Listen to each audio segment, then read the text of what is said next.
BJP. നേതാവ് രഞ്ജിത്ത് ശ്രീനിവാസൻ കൊല്ലപ്പെട്ട കേസിൽ 15 എസ്.ഡി.പി.ഐ പ്രവർത്തകർക്ക് വധശിക്ഷ. അപൂർവങ്ങളിൽ അപൂർവ കുറ്റകൃത്യമെന്ന് സെഷൻസ് കോടതി. ഇത്രയധികം പ്രതികൾക്ക് ഒരുമിച്ച് വധശിക്ഷ ലഭിക്കുന്നത് കേരള ചരിത്രത്തിൽ ഇതാദ്യമാണ്. കേസിൽ വഴിത്തിരിവായത് കേരള പോലീസിന്റെ പഴുതടച്ച അന്വേഷണം. കേരളത്തിൻ്റെ ചരിത്രത്തിൽ തന്നെ ആദ്യമായൊരു വിധിയാണ് ഇന്ന് മാവേലിക്കര സെഷൻസ് ജഡ്ജി വി.ജി. ശ്രീദേവി പുറപ്പെടുവിച്ചത്. ബി.ജെ.പി. നേതാവും അഭിഭാഷകനുമായ രഞ്ജിത്ത് ശ്രീനിവാസനെ കൊലപ്പെടുത്തിയ കേസിലെ മുഴുവൻ പ്രതികൾക്കും വധശിക്ഷ വിധിച്ചു. 1 മുതൽ 8 വരെയുള്ള പ്രതികൾ കൊലപാതകത്തിൽ നേരിട്ട് പങ്കുണ്ട് എന്ന് കോടതി നേരത്തെ കണ്ടെത്തിയിരുന്നു.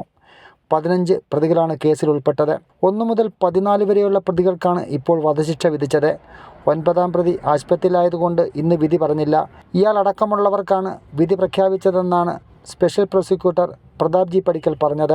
കോടതിയിലുള്ള 1 മുതൽ 15 വരെയുള്ള പ്രതികളിൽ ഇന്നേ ദിവസം കോടതിയിൽ ഹാജരാക്കിയിട്ടുള്ള 14 പ്രതികൾക്കും മരണം വരെ തൂക്കിലേറ്റാൻ ഇന്ന് കോടതി വിധിച്ചിട്ടുണ്ട്.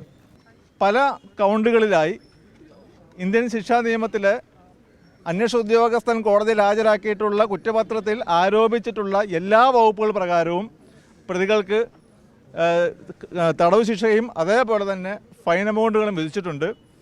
ഇപ്രകാരം ലഭിക്കുന്ന ഫൈൻ എമൗണ്ടുകളിൽ 6 ലക്ഷം രൂപ രഞ്ജിത്ത് ശ്രീനിവാസൻ്റെ അമ്മയ്ക്കും ഭാര്യയ്ക്കും 2 കുട്ടികൾക്കുമായി നൽകണമെന്നും കോടതി വിധിച്ചിട്ടുണ്ട്.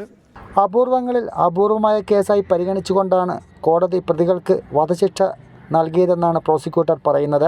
2021 ഡിസംബർ 18 വൈകിട്ട് എസ്.ഡി.പി.ഐ നേതാവായ മണ്ണഞ്ചേരിയിലെ ഷാൻ കൊല്ലപ്പെട്ടതിന് പ്രതികാരമായാണ് ബി.ജെ.പി. നേതാവായ രഞ്ജിത്തിനെ കൊലപ്പെടുത്തുന്നത്. മുഖം മൂടി ധരിച്ച് യാതൊരു തെളിവും പോലീസിന് നൽകാതെ നടത്തിയ കൊലപാതകം പോലീസിൻ്റെ കൃത്യമായ അന്വേഷണ മികവിലാണ് കണ്ടെത്തിയത്. കുറ്റമറ്റ രീതിയിലുള്ള കുറ്റപത്രം സമർപ്പിച്ചതുകൊണ്ടാണ് പ്രതികൾക്ക് തക്കതായ ശിക്ഷ വാങ്ങിക്കൊടുക്കാൻ കഴിഞ്ഞത്. ഷാജഹാൻ, കൈരളി ന്യൂസ്, ആലപ്പുഴ.